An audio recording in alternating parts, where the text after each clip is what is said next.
সংখ্যালঘু নির্যাতন নিয়ে কুচক্রী মহল ভুয়া ও অতিরঞ্জিত তথ্য ছড়াচ্ছে বলে মন্তব্য করেছেন জাতিসংঘে বাংলাদেশের স্থায়ী প্রতিনিধি তারেক মোহাম্মদ আরিফুল ইসলাম।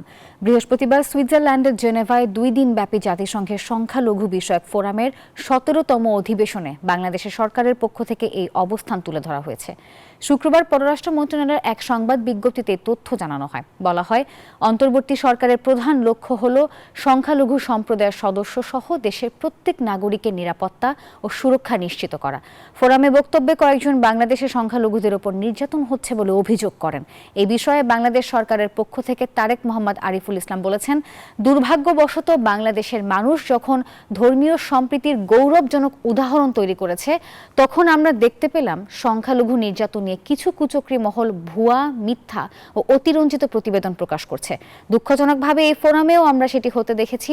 আন্তর্জাতিক সংবাদ মাধ্যমে এই ধরনের অনেক অপপ্রচার উন্মোচিত হয়েছে।